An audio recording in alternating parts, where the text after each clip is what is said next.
Hi guys! Welcome back again to my YouTube channel. By the way guys, maraming salamat po pala sa walang sawang pagsubaybay sa ating pong daily love reading, and kung ikaw ay bago pa lang sa ating channel, mag-subscribe na po kayo.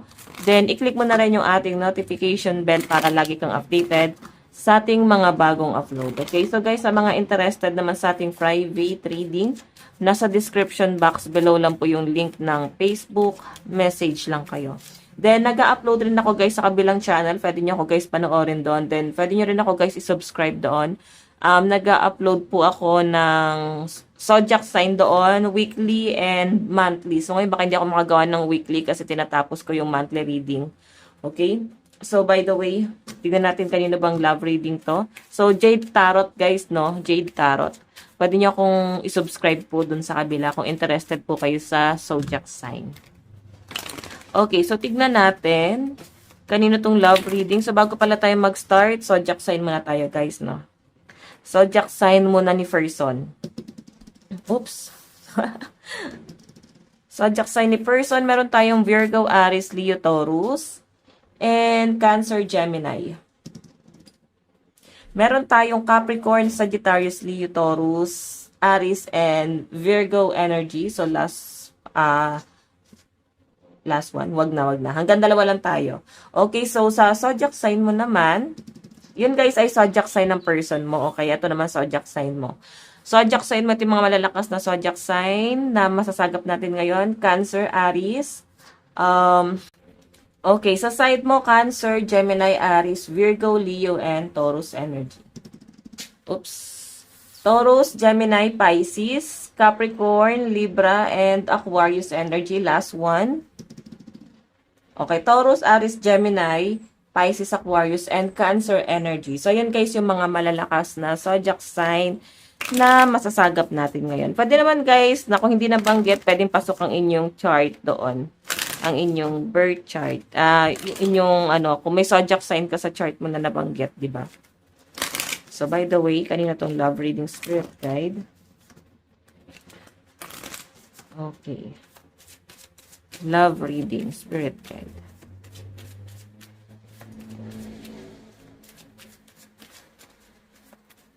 So, meron tayong true love. This is the romance of a lifetime. So, mukhang maganda yung love life mo. Okay?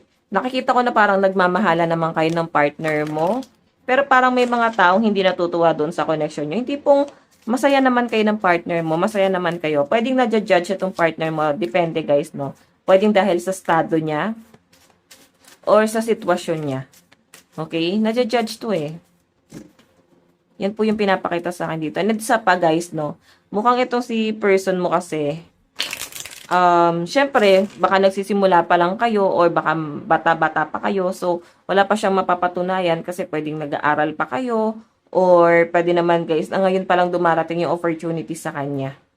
'Di ba? So, yun. Masaya naman kayo ng partner mo. Yun nga lang, may mga judgment. Okay. Kanina po itong love life. Love life po ng mga zodiac sign na nabanggit. Spirit guide. Spirit guide. O, di ba passion? Ako. Mukhang happy ka sa love life mo. Yan sa mga nasagap natin, guys, mukhang masaya ang kanilang love life.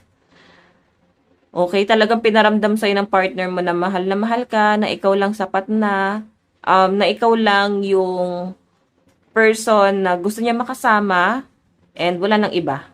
Okay, ganun ko nakikita tong connection nyo ngayon, no? Malalim talaga yung ugnayan na meron kayo. So, hayan. Tignan pa natin. Kanina po itong love reading. Spirit guide. Meron tayong you deserve love. So, alam nyo guys, parang hindi nyo talaga magigets yung mga tao kung bakit hinihate yung partner nyo. So, pwedeng ipaglalaban mo rin tong partner mo eh. Okay? Kasi, gustong-gusto mo naman siya eh. Nakikita ko naman na may katangian siya na parang kakaiba talaga yung dynamics na meron kayo. parang alam niya agad kung ano yung gusto mo, ano yung ayaw mo. Kuha niya yung kiliti mo, kumbaga, no? And, ayan, no? Mapapasabi ka talaga na parang deserve mo talagang mahalin. Na parang finally, nahanap mo yung tamang tao na magmamahal sa inyo. Okay? So, titignan natin guys, talagang against the world etong relationship niyo na to. Ay no. Parang sinasabi na parang palayain mo na yung sarili mo, malaya ka naman sa kanya. Baka yung sa kanya ng parents mo, ng mga friends mo, may nakikita sigurong red flag na baka hindi mo nakikita. Okay, tingnan pa natin. Additional message. Spirit guide.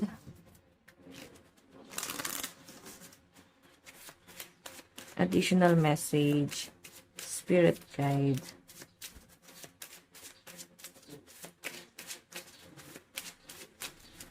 Meron tayong pay attention to the red flag. Ayan no, ang dami nag-a-advise sa inyo na parang red flag yung person mo.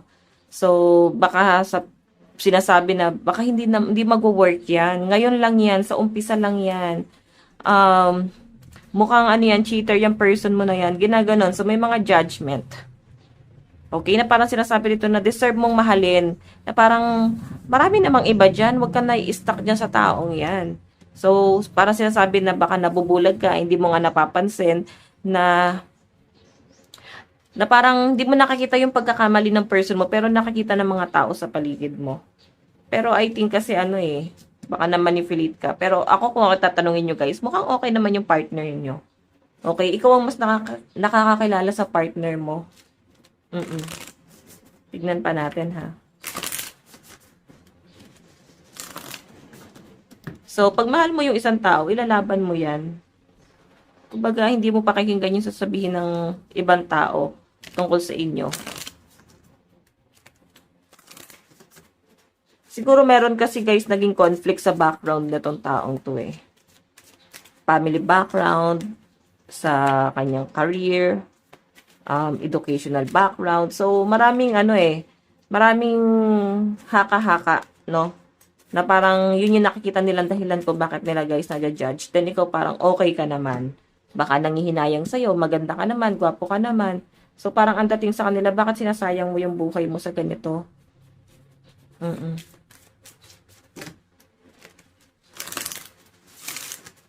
Tignan pa natin.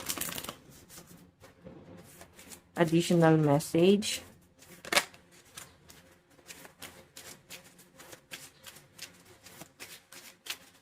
Kanina po itong love reading. Meron tayong chemistry. Diba? Kakaiba yung yung dynamics ng connection yung dalawa. Clarify nga natin, bakit ganon? So, yung sabi kasi rito guys, yung bottom of the deck mo, feeling ko kasi yung career ng person mo. O baka nadja-judge siya dahil nga, baka dahil nakikita nila na baka wala ka maging buhay dyan sa taong yan. Okay, judgment lang naman to. Pero kaya pa rin naman guys, parang pakisamahan. Or napaplastic pa rin nila. Na kaya pa rin nilang kausapin. Pero yun na nga, ikaw kasi maguguluhan ka. So, ang mangyari guys, obserbahan mo talaga tong partner mo na baka nga tama sila. Okay, tipong wala ka namang nakikitang mali sa partner mo. Pero dahil nga sinasabi sa inyo, obserbahan mo ngayon to. Tignan natin.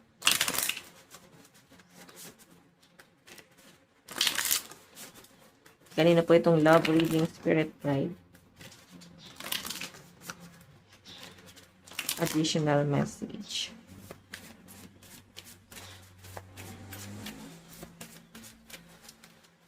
Universe. Ayan, manghingi ka ng sign. Okay? Kung naguguluhan ka, the universe is guiding you to that special person. Allow everything to take it natural course. So, ibig sabihin, kinaiinggitan ka siguro. Okay? Yung nangyayari sa inyo, guys, is possible na baka kasi naiinggit sila sa'yo, tapos parang pinaparamdam sa'yo ng partner mo na mahal ka talaga. Okay. So, feeling ko kasi masipag naman tong partner mo. Di ba yun ang mahalaga guys ha? Yung pipiliin yung partner, eto lagi yung tatandaan. Huwag yung instant na agad. No, na porke nakita nyo maganda yung financial, maganda yung background sa family, ganyan-ganyan. Okay lang din naman na yun ang piliin nyo. Pero again guys, piliin mo pa rin yung person na good provider, masipag, family-oriented. Okay? Yun ang piliin mong magiging kapareha. Ngayon, kung walang pangarap sa ganon, dispatcha mo na talaga. Okay? Hindi mo kailangan pakinggan yung sinasabi ng mga friend mo. Kung itong taong to nakikita mo naman na maayos, no? Pero kung kagaya nga ng sabi ko guys, is responsible, wag na, 'di ba? Tama yung sinabi ng mga friends mo. Kung irresponsible talaga tong taong to, is alisan mo na. 'Di ba? Pero kung responsible naman guys, why not? Okay, kanina po itong love reading. Additional message. Spirit guide. Meron tayong honor. Honor your loved one and you will notice your relationship become stronger, 'di ba? So totoo naman 'yun guys pagka pinapahalagahan mo yung isang tao, sinusuportahan mo, parang yung magiging connection nyo guys, sobrang strong niya. Oo. Hindi pong sinusuportahan mo lang siya sa gusto niyang gawin and hayaan mo lang siya sa diskarte niya kasi nag-e-explore Naniniwala ba kayo doon? Na parang hayaan mo lang na i-pursue niya yung hobby niya na yan kasi nag-e-explore Hindi naman natatapos ang pag-explore ng isang tao. Kasi doon na nila hinahanap kung saan sila guys masuhubugin. Doon na nila malalaman kung saang path ba sila nababagay. So, ganun yon. Pag may respeto ka sa partner mo, and parang pinahalagahan mo siya, mas magiging matatag to. Siyempre, dapat pinaglalaban ka niya, then pinaglalaban mo rin siya. Mas kilala mo yung partner mo kahit maraming judgment dyan. Pwede naman guys, reverse, no? Pwede man reversal. Okay? Baka naman ikaw yung hinihate ng family. Baka ikaw yung ginajudge. Parang bawat kilos mo, may nasasabi sila. Parang, oh, hindi ka nararapat sa pamilya namin. Hindi ka nararapat para sa anak ko. Parang ganon.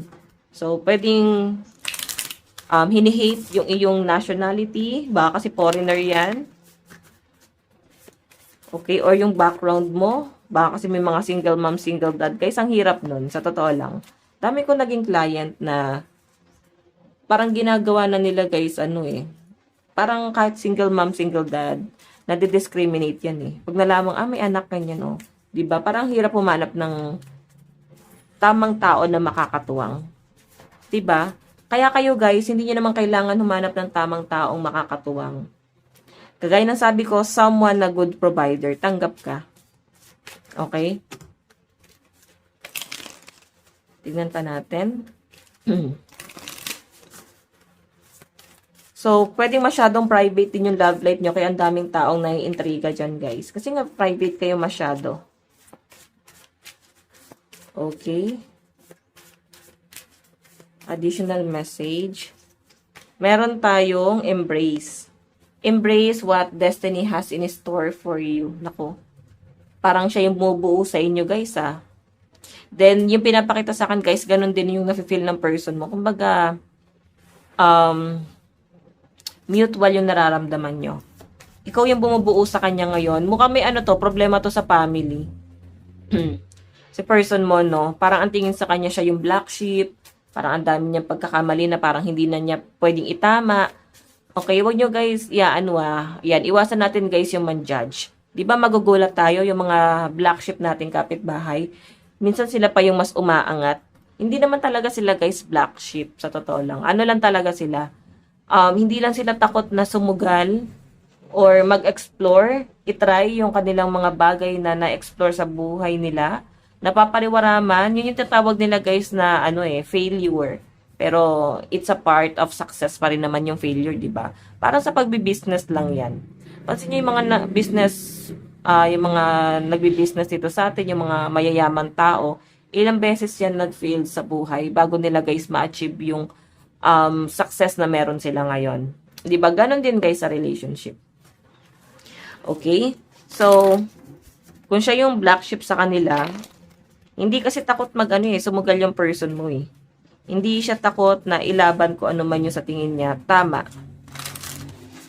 So, by the way, kanina po itong love reading and additional message. Spirit guide. Additional message. Meron tayong Cupid. Naku, talagang tinamaan sa'yo si person mo. Iba yung yung charisma na naramdaman niya sa inyo, as in. Iba yung na-feel niyang love sa inyo. Malalim yung nakikita ko dito, guys. Malalim yung pinanguhugutan nito. Unang-una sa lahat, ikaw yung bumubuo ng kanyang inner child. No? Kasi mukhang hindi naman naging maganda yung niya eh, yung naging buhay niya sa family niya. May family problem to. Baka ito ay broken family. Or may conflict, kumbaga inuubli ka sa mga obligasyon, or tinatry siyang kontrolin. Basta something conflict, guys. Okay, or walang believe sa kanya yung family niya. Okay, so by the way, ang hirap talaga, guys, pagka masyado kang perfect talaga sa buhay. Yung tipong bawal ka magkamali, kailangan perfect lang yung gagawin mo sa buhay mo. Sa totoo lang, guys, yun yung pinakamahirap. Oo. Kasi pagka perfect ka, 'di ba? Parang hindi mo alam kung paano magkakamali. Hindi mo alam kung ano yung magiging ano yung pwede mong solusyon kung sakali magkakamali ka. 'Di ba? Kasi parang sa takot, for example, sa family mo or sa family niya, parang sa takot nila na madapa ka, sila na yung maglalakad para sa iyo eh. 'Di ba? Na parang i-guide ka talaga nila para hindi ka magkakamali. So, ang totoong nagga-guide talaga, guys, hahayaan mo yan. Hahayaan mo yung mini-mentor mo na madapa para siya mismo ma-witness niya kung ano yung pwede niyang gawin para malampasan yung problemang yon. Okay, so ayan. So, guys, by the way, ikaw yung bumubuo sa partner mo. Ang hirap kasi parang perfect masyado family nito. Meron tayong love. Mahal ka talaga, guys. Wala na tayong magagawa. Mahal ka na. Okay, additional message. Kanina po itong love reading and additional message na rin po. Spirit guide.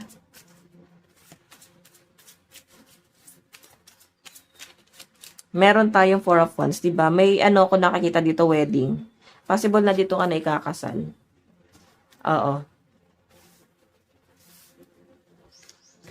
Okay. So, desidido na siya dito eh. Mukhang gusto kanyang pakasalan. Temperance na to eh.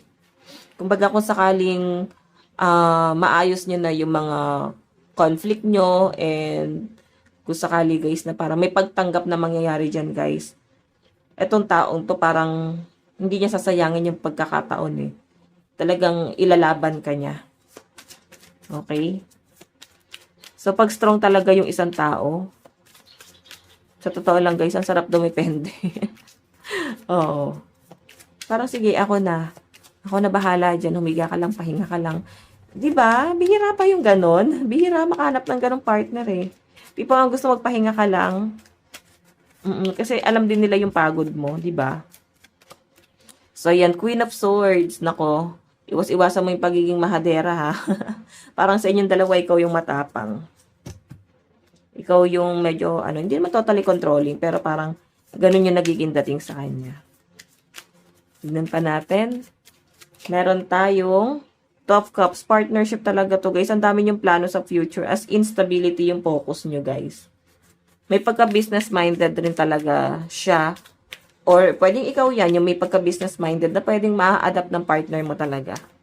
Okay, so again, meron tayong The Hangman. Yun nga, kailangan daw munang maayos yung mga conflict bago nyo simulan ng inyong mga plano sa buhay. As in, ang daming plano na tong taong to. Ang dami niyang pangarap para sa inyong dalawa. Okay, the Moon. Oh. Tama to, guys. Huwag ka muna masyado, syempre, magtitiwala. Lalo na sa mga nangangako. Mahirap eh. Kasi may mga nangangako na hindi naman agad-agad tinutupad. Kasi sila mismo hindi nila alam kung paano nila makukuha yon. Kaya mahirap yung nangangako. And the Moon yung energy. So, I think hindi mo rin agad-agad, hindi ka rin agad-agad nag-a-assume dyan. Or nag-expect na pwedeng makukuha mo to. Or pwedeng maibigay niya yung stability talaga na yon. Okay, mahirap para sa inyo eh. So, ang mangyayari dyan, guys, bahala na lang. Mahirap talaga magtiwala. So, by the way, tignan natin yung energy ng partner mo. Masyado kasing conflict eh. Oh. So, kaya may mga judgment dito. Alam nyo guys, parang na-imagine ko dito yung yung tito ko. Oo, yung tita ko. Kamag-anak ko talaga dun, yung tita ko. Kukwento ko lang sa inyo guys. Based sa totoong pangyayari.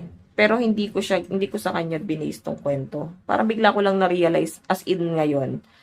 Yun kasing tiyahin ko, siya? Nurse. Nursing siya, yun yung course niya. Nursing. Then, nagkaroon siya ng boyfriend na parang janitor sa Green Hills that time. Sa Green Hills, janitor doon. Then, siya? Paano ba? Talagang against the world yung relationship nila. Kasi, hello, pinag-aaral ka, tapos papatol ka. Diba? Tapos parang nabuntis pa, hindi niya natapos yung pag-aaral niya. Ngayon, tignan nyo naman, bumabaliktad ang mundo, guys. Yung janitor na yon, yung kamag-anak ko dun, yung tita ko, yung janitor na yon guys, ngayon, ang dami ng business. Ang yaman na niya.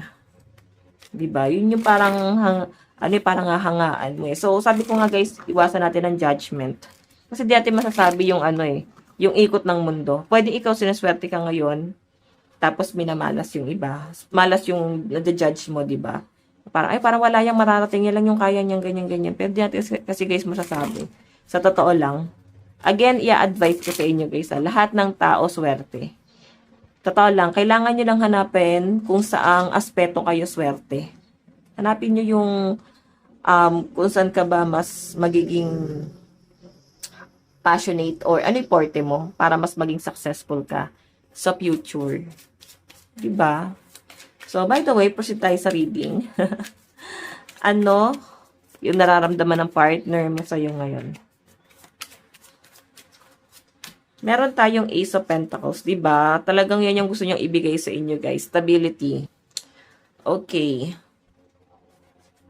Knight of Wands siya dito eh. So, yung dating sa akin dito parang magtiwala ka lang. Parang ganon. Magtiwala ka lang, bigyan mo ko ng panahon at pagkakataon. Parang ganyan.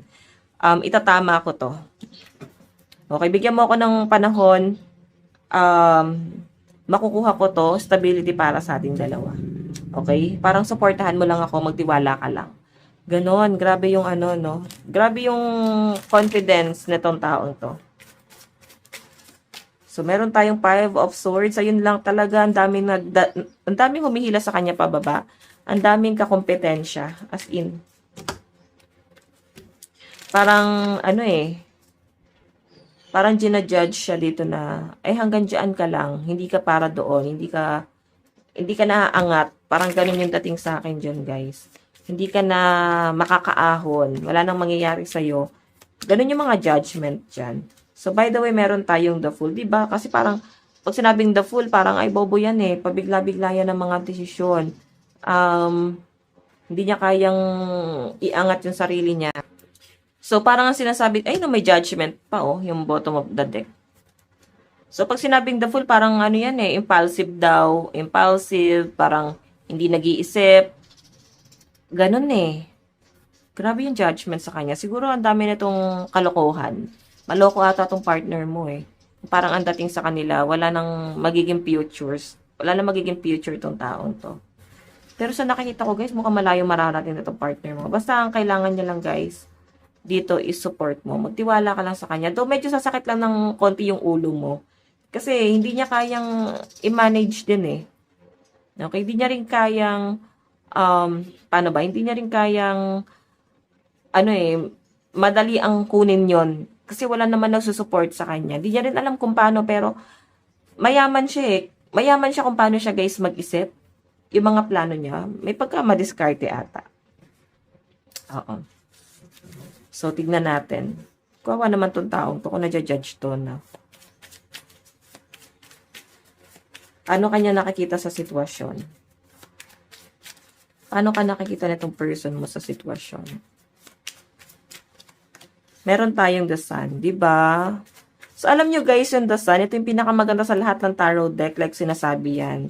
Ito ay happiness, success, victory, joyful, ano pa ba?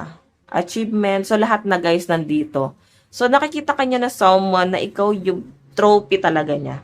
Ikaw yung naging pinaka-success niya. Okay? Parang, sobrang, parang na siyang nanalo sa loto.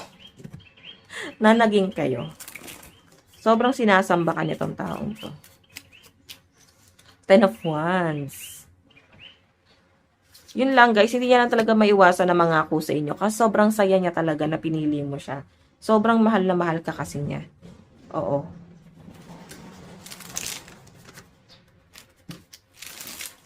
By the way, additional message. Meron tayong King of Wands. Grabe. King of Wands, so masaya, alam mo masaya tong taong to pag kausap ka, kasama ka, parang ang nawawala yung problema niya. Siguro parehas kayo, nagbe-blend yung energy nyo. Like, parang nakakalimutan nyo yung judgment ng mundo, nakakalimutan nyo yung problema pag magkasama kayo or magkausap kayo. Kasi parang sobrang in love eh. Ganun yung pag in love ka. 'Di ba? Parang sa mga may asawa kasi guys, hindi na nila alam yung ganyang pakiramdam. Okay? Or pwede naman guys na. Okay, so ayan. 'Di ba? Nakikita kanya na someone na ikaw yung nagmo-motivate sa kanya ngayon. So, tignan natin in the near future.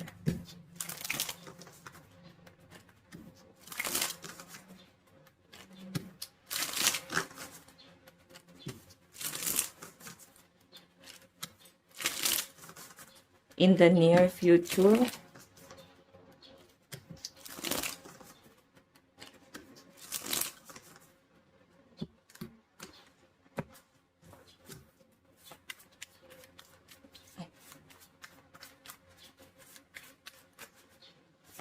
Tignan natin, guys.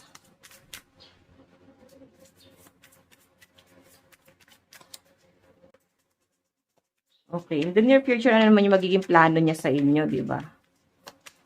Plano niya sa inyo in the near future. So, Two of Pentacles, ano to guys eh, pinaprioritize ka nito. Okay, isa ka sa mga pinaprioritize niya.